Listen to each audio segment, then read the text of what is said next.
So I'm going to go over some of the different methods and techniques that I teach my students when I'm teaching them character animation.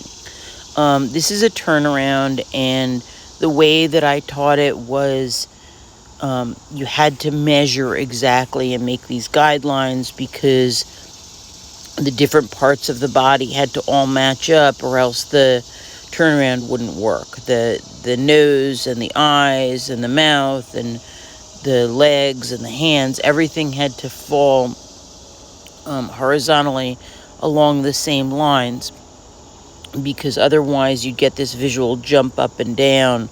So the measuring was very, very important. But also, if you'll notice, I didn't draw the first person all at once. I drew the arms on each person at the same time. I drew the noses on each person at the same time. I drew the legs at the same time. And that's how I made sure that they all matched up. When I was done drawing, I inked them in very carefully. I erased all the pencil lines. I erased all the guidelines.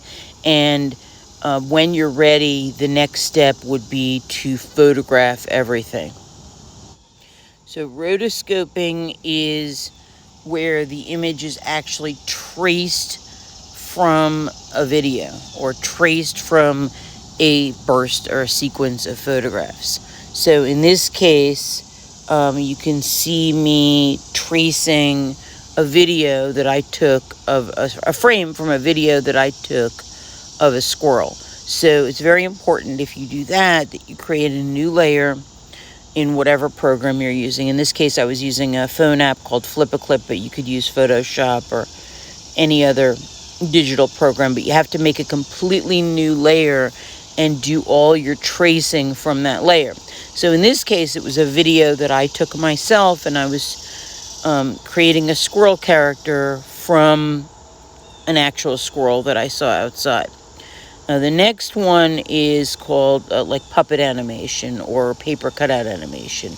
And in this case, I'm drawing the head and body.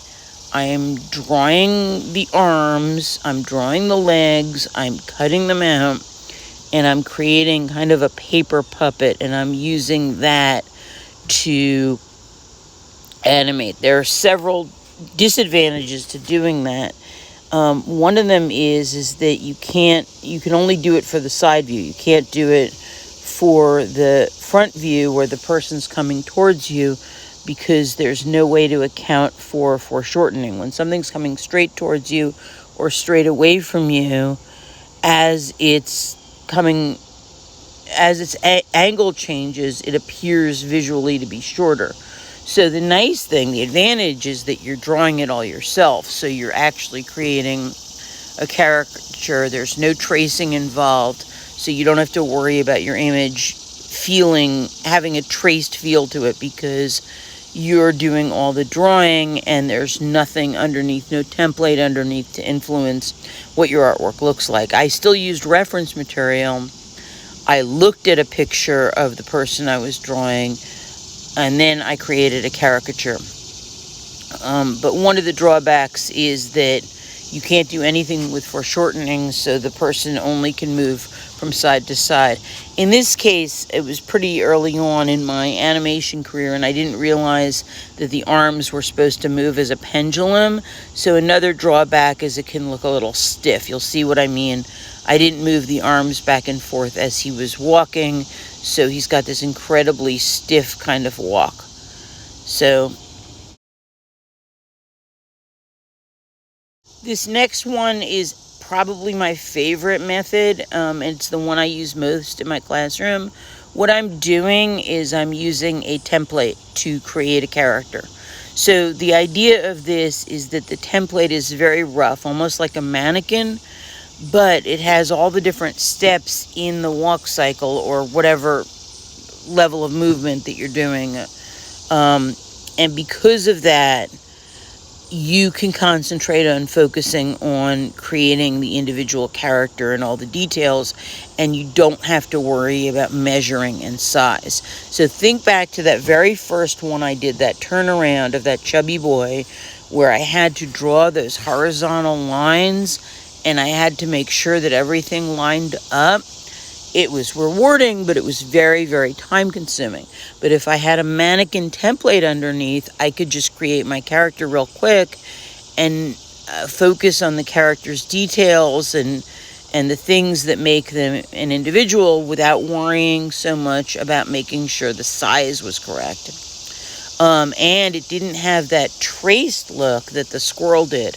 When I did the squirrel, I really was limited creatively because I wasn't exaggerating, I wasn't putting my own spin on it. It really looked like a traced squirrel. It didn't really have the feel of a character I created. Now, I could have gotten it to the point where it did, but it would have taken a lot of work to get to the point where the squirrel really looked individual and unique and like my own character.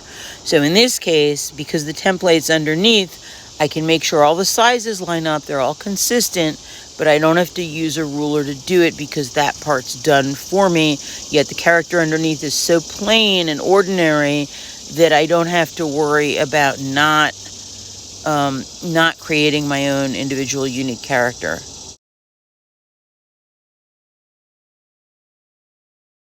The problem with the squirrel was that it was so detailed that I was tempted to trace and not really think about what I was creating and making it my own. Now, with my students, this is, I'm going to show you the template that I gave them to create their walk cycle characters. And you can see that the character is very, very plain. There's no details to it, so that they were free to create their own. So this is the one. I found it online. I found it extremely useful. And as you can see, each student took it and made it their own. So no two characters created by any two students ended up the same, yet they all used the same template. Now I have some free templates that I can send you if you leave a comment on this video, some that I created myself.